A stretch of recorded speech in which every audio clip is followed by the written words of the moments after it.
नमस्कार. आज आहे नागपंचमी.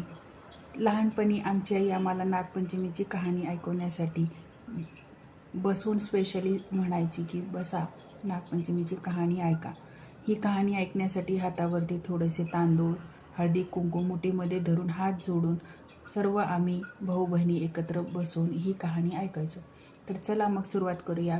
नागोबाची मी आज छान मांडणी केलेली आहे. त्याच्यासमोर दिवा धूप उदबत्ती लावलेला आहे आणि मी आता कहाणीला सुरुवात करते. तुम्ही पण हात जोडून ही कहाणी ऐका.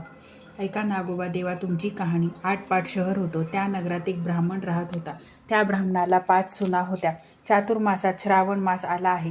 नागपंचमीचा दिवस आहे. कोणी आपल्या आजोळी, कोणी आपल्या पंजोळी, कोणी माहेरी, अशा सर्व सुना गेल्या आहेत. सर्वात धाकटी सून होती. तिच्या माहेरचं कुणीच नव्हतं. तेव्हा ती जरा खिन्न झाली व मनात माझा सर्व संबंधी नागोबा देव आहे असे समजून नागोबा मला माहेराहून न्यावयास येईल असं म्हणू लागली.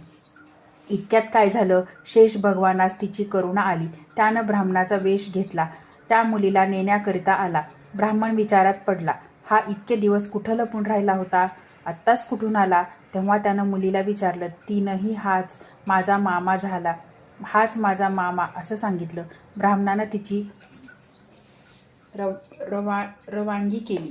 त्या वेशधारी नागानं तिला आपल्या वारुळात नेलं. खरी हकीकत सांगितली आणि फणीवर बसवून आपल्या बिळात घेऊन गेला. आपल्या बायका मुलांना ताकीद दिली की हिला कोणी चावू नका. एके दिवशी नागाची नागिन बाळंत होऊ लागली. तेव्हा हिला हातात दिवा धरायला सांगितलं. पुढं ती व्याली. तिची पिल्लं वळवळ करू लागली. ही मुलगी भिवून गेली.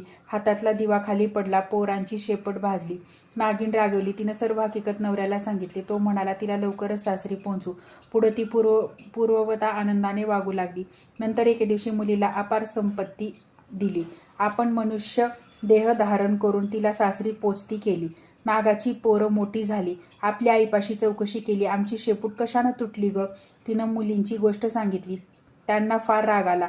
तिचा सूड घ्यावा म्हणून ते हिच्या घरी आले. नागपंचमीचा दिवस होता. हिनं आपली पुष्कळ वेळ भावांची वाट पाहिली. ते येत नाहीत म्हणून पाटावर व भिंतीवर नागाची चित्र काढली. त्यांची पूजा केली. जवळ नागांना लाह्या, दूध वगैरे ठेवलं. उकडीचा नैवेद्य दाखवला. हा सर्व प्रकार नागाची चिल्ल पाहत होती. सरते शेवटी तिनं देवाची प्रार्थना केली. जय नागोबा देवा, जिथं माझे भाऊ लाडोबा पुंडोबा असतील तिथं खुशाल त्यांना ठेव असं म्हणून नमस्कार केला. हा सर्व प्रकार पाहून मनातली सर्व राग घालविला. मनात तीच विषादया आली. त्या दिवशी तिथं वस्ती केली. दूध पाणी ठेवतात त्यात पहाटेस एक नवरत्नाचा हार ठेवून आपण निघून गेले. दुसऱ्या दिवशी तिनं हार उचलून गळ्यात घातला. तर जसा तिला नागोबा प्रसन्न झाला तसा तुम्हा आम्हा सर्वांना हो ही